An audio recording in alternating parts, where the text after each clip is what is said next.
So let me invite Greg Ruff, who lives with cardiomyopathy and is the Executive Director and Board President of the DCM Foundation. ShantaQuilette Carter Williams, please come and join us.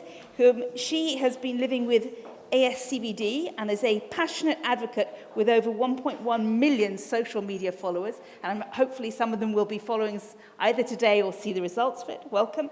I have Marc Bains, who lives with HF and cardiomyopathy and is the co-founder of HeartLife Foundation Canada, a co-lead of the Canadian Heart Function Alliance. And Jens Näumann, let me turn page, lives with HVD and is the CEO of the initiative of the Herzklappe. Welcome to our lived experience panel. And we have just two questions. And it's the same question to all of you. What we want to understand is invite you to just briefly tell us your story of your diagnostic journey. And then what we'd like you to do is to say, what would you have liked to see differently? And that's assuming that we can imagine a better, more effective, more efficient, more empathetic path. But let's just hear your stories. So shall we start here? Thank you. Thanks for everyone attending, and being part of this great summit. So my name is Greg Ruff. My heart journey started when I was 18, a competitive track runner in high school in 1982, and was training for my state meet and had serious VTAC episode, was forced to quit track, but there was no follow-up. They didn't say anything, so I didn't run in college. Fast forward, my life was fine. I trained, I exercised a lot, stayed very, very healthy. No noticeable issues. 2003, I had a physical exam for a life insurance policy, and some cardiac issues came up, some slight arrhythmias. And I went to a cardiologist, was diagnosed 2003 with ejection fraction of 35%, a bit of arrhythmias, but the cardiologist at a well-known hospital in Columbus, Ohio, basically said, hey, you know, you're healthy, you don't seem to be distressed in life, live your life. So fast forward 2014, I was at my allergist, and he said, Mr. Ruff, your heart rate is 32, and very arrhythmatic. I'm calling the squad. I said, you don't need to do that. I went to Cleveland Clinic and was diagnosed with dilated cardiomyopathy, wide, 35% ejection fraction, third-degree heart block, left bundle branch block, swam a mile the night before I went there. And they said, well, why do you have this? And it was genetic. So lamin A331, 399, and TPM1. And so that was my journey. I then was progressively got worse, was transplanted July of 2021. And so there was my heart journey. Okay, so we'll hear everyone's first journey, then I'll ask you to think about what it could have been, how it could be better. Yes. Good morning, everybody. I'm kind of struggling with my voice this morning, but I'm ShantaQuilette, and I'm just glad to be here and so thankful to have the conversation. So my journey started when I was 39 and 40. I was diagnosed with ASCVD, but I was misdiagnosed for 8 years. I was a forensic accountant with the Department of Treasury. I was a mother of 3, married, high-paced job, filing taxes, liens, you know, what you would consider a stressful job. And so one day I remember running on a treadmill and it started feeling some heart palpitations, and immediately went to my doctor, who sent me to a cardiologist. There I was diagnosed with exercise-induced arrhythmia, which I was told was not life-threatening. I just needed to, you know, be cognizant of how I worked out. My symptoms didn't go away, they got worse. They just kept increasing. I was going back and forth to the emergency room, trying to convey my message, being just told that, you know, you're young, you're probably stressed because you're filing taxes, you work for the IRS. And I had to emphasize, well, I'm not the taxpayer, I'm the auditor, I'm not stressed. And so it was just going back and forth. Fast forward to 2018, I was leaving work. I was coming down with what I assumed was flu-like symptoms, because I have been told over and over and over, EKGs, there was nothing wrong. Basically, it's all in your head. You're strong. You got it. Quit your job if you need to. So I did just that. I put my trust into the doctors, tried to work harder, tried to do better, but didn't go away. So on that day of June 21st, 2018, I was working at my computer, was gonna stay home. My husband was like, you need to go to the hospital. Went to the hospital with jaw pain, shoulder pain, EKG, sat back in the waiting room. You're okay, you're just anxious. The palpitations are because you're anxious. Got sat back into the emergency room, was told I was having a heart attack, spent 5 days in the hospital, given no medication. Doctor, it's you're stressed, you need to lose weight, you need to quit your job, I told you. 2018, 9 months later, I'm at my good government job, getting ready to prepare for a seizure, a tax seizure. I always say this was the lucky taxpayer that day. I opened a tax file, started receiving a headache, getting a headache, and collapsed at my desk. Had an acute stroke. The next 2 years I was in therapy, but it almost took 8 years and a female neurologist to diagnose me with ASCVD. Thank you. Wow, thank you for sharing that. Thank you both. My name is Marc Bains, co-founder of the HeartLife Foundation, person with lived experience of heart failure and transplant. I was originally diagnosed in 2008 at the age of 23. Thank you. I know I look in my 20s still. I appreciate that. No one wanted to say it, but we all thought it. I had what I thought was a common cold. It was, a summer cold, to be fair, in June. Nothing I couldn't handle. I went to my family doctor, and he said, Mark, yeah, you have a cold. It's okay. Go home. You'll be fine. 2 weeks later, I went back to my family doctor, and he said, do you know what? Yeah, now it seems like the flu because my symptoms had got a little bit worse. So maybe it's the flu combined with some childhood asthma that you had and bronchitis, which I, hadn't had childhood asthma since I was 12. So I listened to my doctor like we normally do, and I went back home. And I was on some medications. Within the next 3 weeks, I got progressively worse. It got to a point where I was getting short of breath walking up my stairs. I had to take a break, 2 flights of stairs. If I made it up to the top of my stairs, I couldn't sleep because as soon as I went to sleep, I was coughing. So I slept at the kitchen table for 2 days. And then the chest pain started. And that's when I went to the emergency department. To put this into context, I said I was 23 years old. I had just graduated university. I had traveled around the world for 6 months, and I was in my first career. So I was really in adulthood, I call it. So now I was in the hospital. I was having all these tests. Some I've had before, x-ray, blood work, but some that I've never had before. An echocardiogram, an ECG, what are these? After a few hours of testing, the physician came back in the room and he said, Mark, you have dilated cardiomyopathy. Your ejection fraction is 5 to 10%. My first question was, am I going to die? He said, no, but we have a lot of work to do. And it wasn't just impactful for me. The words heart and failure had never been used in the same sentence. I think about my parents that were in the room. I think about my sister that was 10 years old, her brother sitting there thinking, is he going to die? I mean, he has an enlarged heart. And, I think about it now, and I talked to my friend at Heart of a Giant. We had a lot of love to give. But, you think about it at the time, and you say 5 to 10%. I mean, we think in percentages. That's really, really low. And that was my initial diagnosis. And I went on to live with heart failure for 10 years. I had my ups and downs, as many people do. During the ups, I was able to get well, get back to work, and travel. But during the downs, there was times where my family and friends thought they had lost me. In one key point, 2014, my now wife was in Portland. I was playing squash, which is an active sport.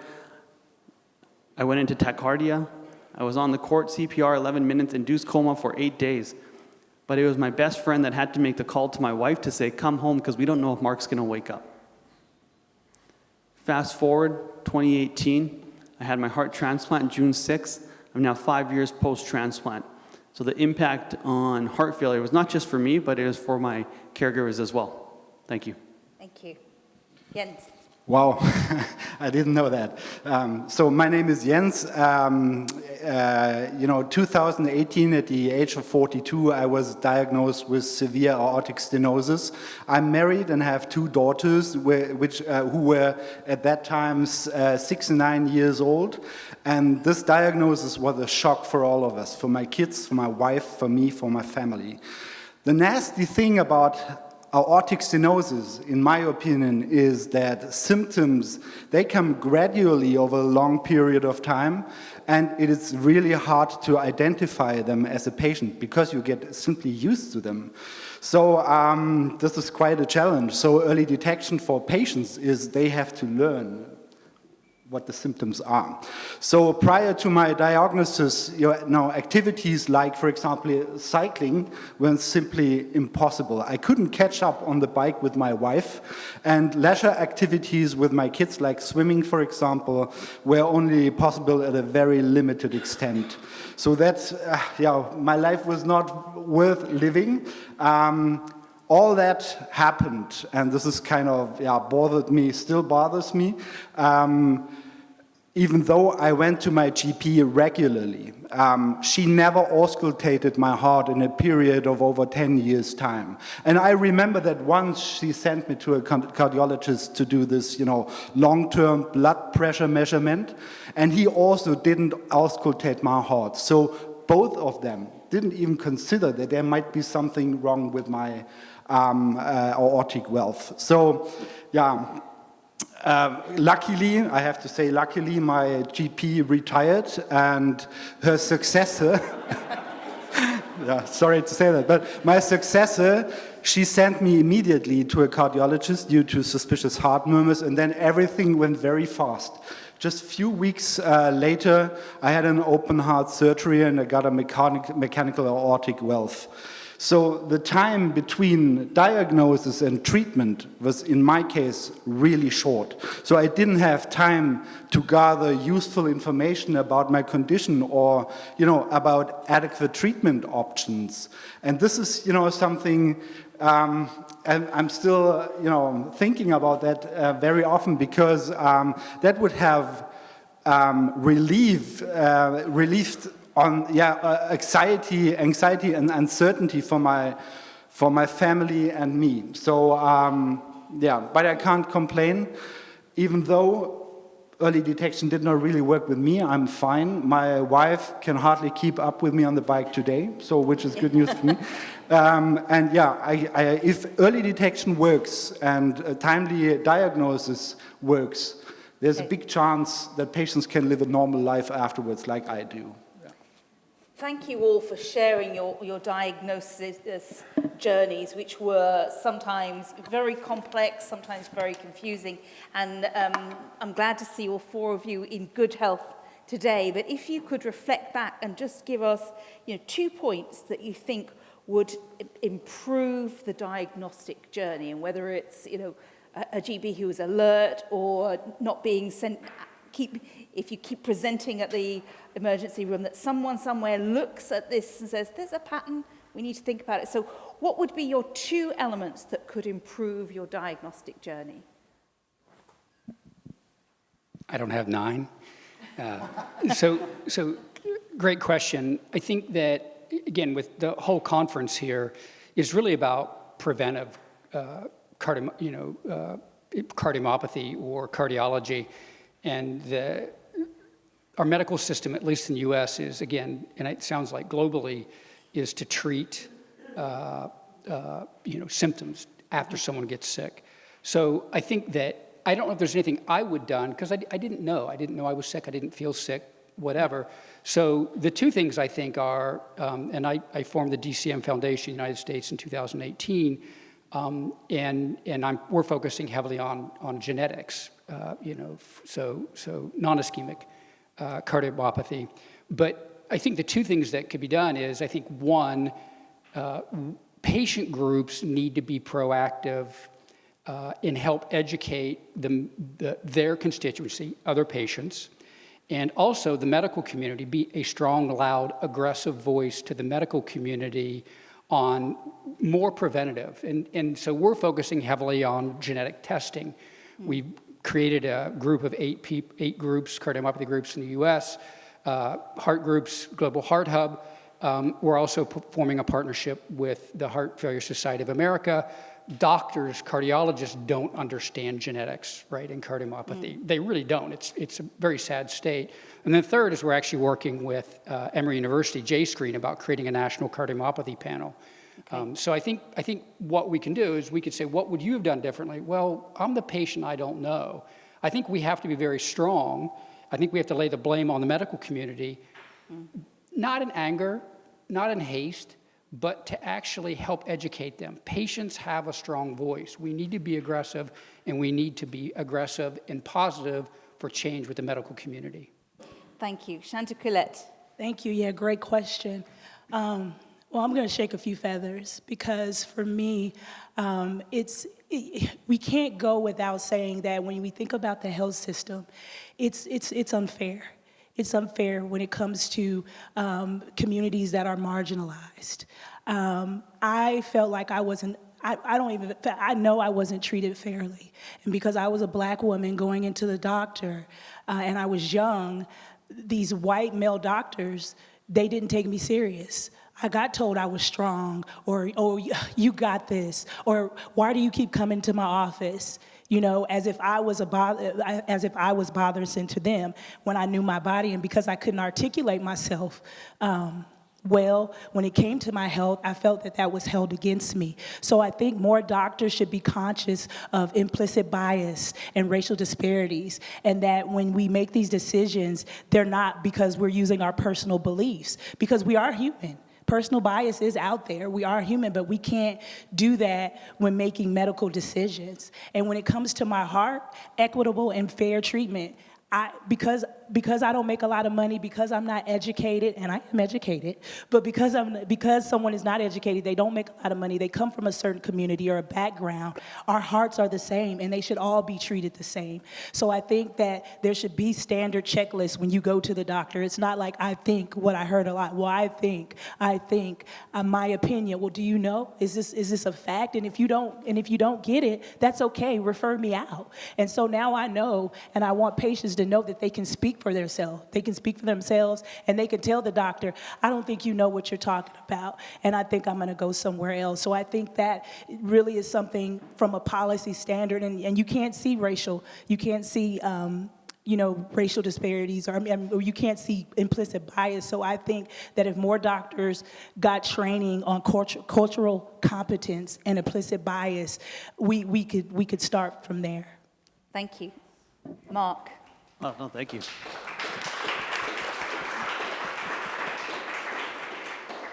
Very well said. I mean, I'll build off both points. When I think about what could have potentially be done differently, I think about the physicians. I mean, 80% of heart failure care happens in the community.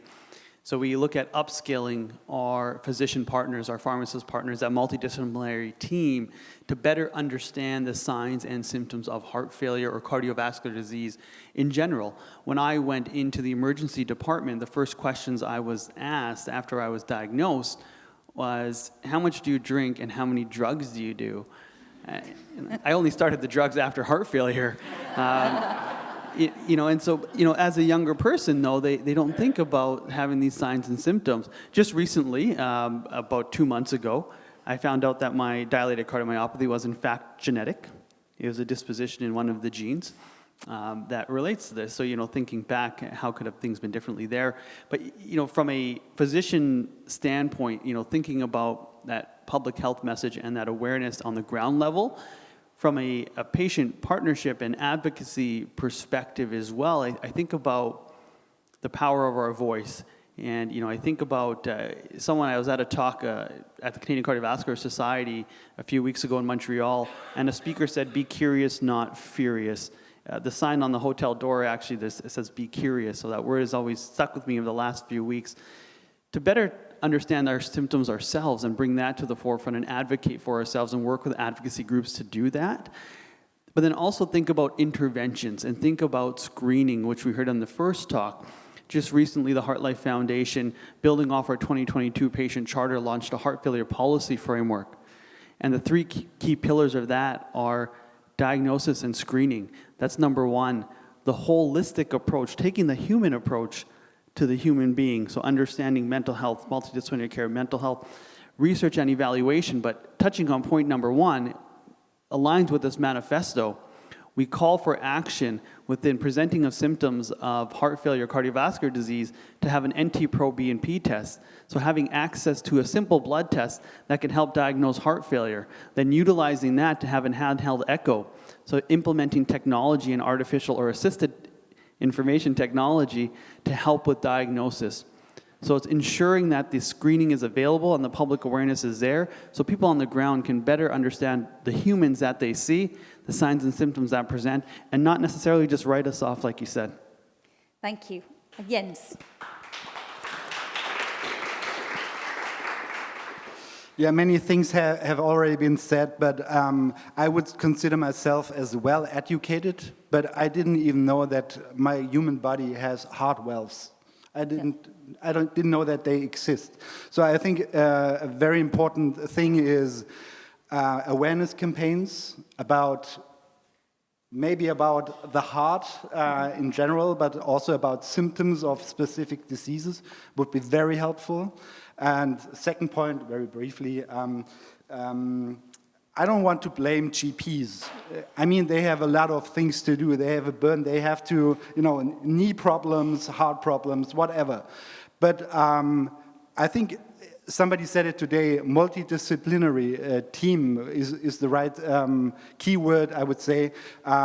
They have a significant role, and they should not be left alone. They should get support, and there should be, at the stage, at the following stage, at the detection stage or diagnosis stage, they should be supported by cardiologists. And if we talk about multidisciplinary teams, the patient could also be part of this team. So I just wanted to mention that. Thanks. Thank you. We've come to the end of this panel, so can we say a warm thank you to our lived experience